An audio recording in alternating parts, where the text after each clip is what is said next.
So one of the good things about having the YouTube channel is I get a lot of feedback from a lot of people all over the world. I can kind of see their demographics and everything, but there's been a couple guys that have messaged me and said, you know, we don't know exactly, we want to get in to working on old trucks and old rat rods, but we don't know where to start, what tools to buy, and how to go about it. So let's talk about that real quick. How do you even start working on these old rigs? Let's talk about that. Welcome to Hi-Ho Stable Garage.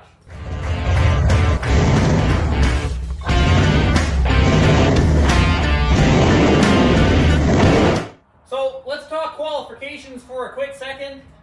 Who exactly I am and what's going on. That's a 460 swapped, 4-speed, F-150, long bed to short bed conversion, everything. We did a frame off restoration on that, minus the body work on top of it. Things always stop at the body work, you know? But we did that all by hand. Right there, you can kind of see the hood. That's a 302 5-speed swap RX-7, 1985. Goes like a little zipper. It's quite a mean little machine. Right there. 1954 International chassis swap. We're basically building every single body panel for this guy. And it's on a 2003 F-150 5.4 automatic 4-wheel drive. Yeah, I was going to say 2-wheel drive, but no. That's also a long bed to short bed conversion on that, and we built our complete rear frame section. Really awesome. Over there in the corner, 1984 K1500. It was a diesel. Now it's basically running 1500 running gear with a 350 Chevy 4-bolt main. It has a manual swap and an MP205. Way at the back is the 87 F-150. That little guy is used to be a clockmaker's truck, so it runs like a clock. It's in just for a little bit of maintenance. But that's basically what we got. That's our whole repertoire out here. We got some other things in other places, but just in the barn, that's what we got going on. Now, let's get into the bread and butter, basically, why you guys joined this video. What kind of tools do you have to use, or have to get into doing some stuff like this? And it's not a big repertoire of tools. As you can see, we're not exactly the finest establishment in God's green earth, but it works out just great for us. So let me flip you guys around and I'll show you just what I have doing the chassis swap on this truck here. All right, so two very important tools for, steel work. We'll start with the steel work. You need a welder. There's no getting around it. You need some type of product that you can stick two pieces of steel together.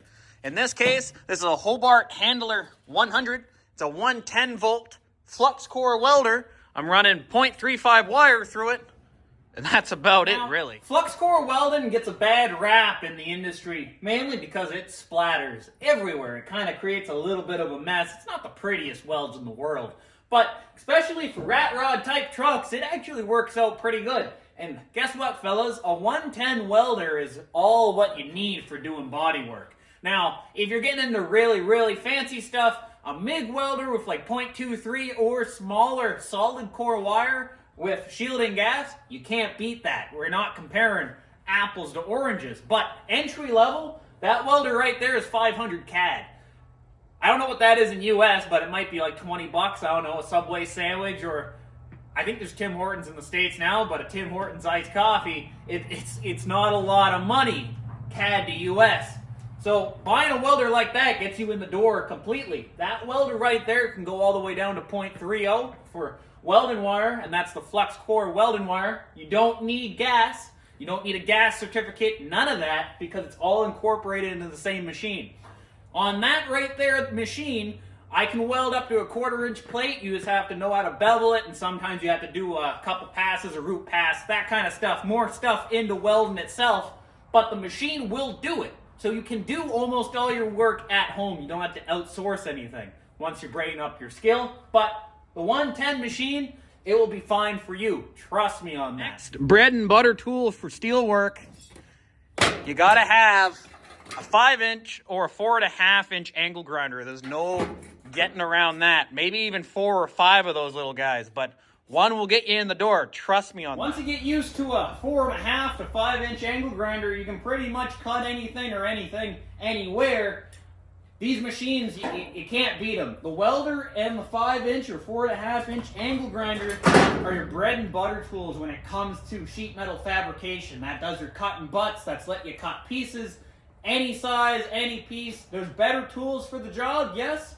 But for the DIY at-home guy building rat rods, custom vehicles, that kind of stuff, and you don't have a lot of money to spend, those two machines right there, you can't beat them. If you can plug a microwave in, you can plug a 110-volt welder into it, and it will just sing happily. There's ways around the splatter that the 110 flux core does. There's like anti-splatter paste that you can put on. It really helps out a lot. All that stuff. Oh, don't try to reinvent the wheel. Just accept it for what it is. But it works out great. It really does. It built this entire truck. Long bed to short bed conversion on that. Built a lot of parts for the RX-7, and the list keeps going on. Can't go wrong. Tools you're going to need. Can't go wrong. You're going to need hammers. There's no getting around it. This is a used Princess Auto set. It's like a $15 set normally. Got it at an auction for $2. Came with all that, little bit of dollies, plastic hammers with the steel ends, and then just, I think that's a 3-pound sledge. Nothing fancy there, fellas. I mean nothing fancy.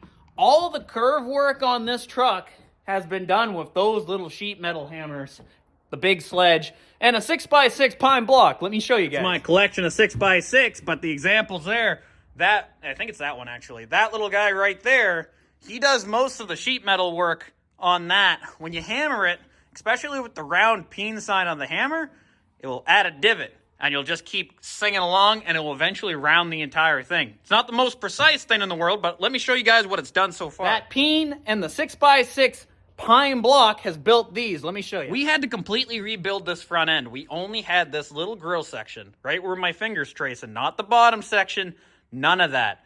Just this and the hood. The rest of it, we had to self-fabricate completely. So, let me bring you guys in. That little peen work did all these rounds up in here. All of these, you can kind of see a little divot there where there must have been a little speck of steel on the pine block, all that kind of stuff, but it did all those rounds. Here, it did this complete section right here, going down all the way. It did all of those pieces, all of these pieces, all of that. And it's going to do more up there, some work over there. It's crazy. Some other work that it rounded out is this right here on my fender. I had to completely rebuild this tire section. We ended up doing it in strips. A lot of guys had some better ideas, but that little pine block, those hammers, the welder, and lots of time did that strip method. Now, learning what I learned now from uploading that video lets me know that if you want to include a sandbag into your repertoire for basic sheet metal forming tools, you can't go wrong. A sandbag you can get for like $10, $15, depending on the weight of the sandbag. But you'll be able to contour almost any part, and if you have a couple sandbags, that's great. They're definitely high on my list. I just never even thought of them till now, but a sandbag works out great too. Last but not least, sheet metal. Cheap tape measure, SAE in metric, vice grip. That's it. There's a lot of other tools that will do the job that are in here, but those ones that I've listed are the ones I usually go to. For sheet metal work, you need a tape measure, you need a welder, and you need a 5 to 4.5 inch angle grinder. There's no getting around those three. You need to be able to work, modify that steel. Side note, you need hammers, a pine block, and a sandbag. You can basically form any part with those right there. There's a lot of fancier parts, like an English wheel, a shrinker and a stretcher, all that stuff, those big machines, but unless you have a little bit of a budget to spend, you're stuck with the basics, and that's the basics, fellas. That's all you need. Now, it might not be a palace, I can tell you that for sure, and it might not have really finished concrete floors, or other concrete floors other than this center lane here, but it's definitely a bonus and definitely an asset compared to working outside, shade tree mechanical side. We've done that before here. I built my F-250 out in the driveway and my Explorer, all that kind of stuff, up until a couple years ago when we acquired here.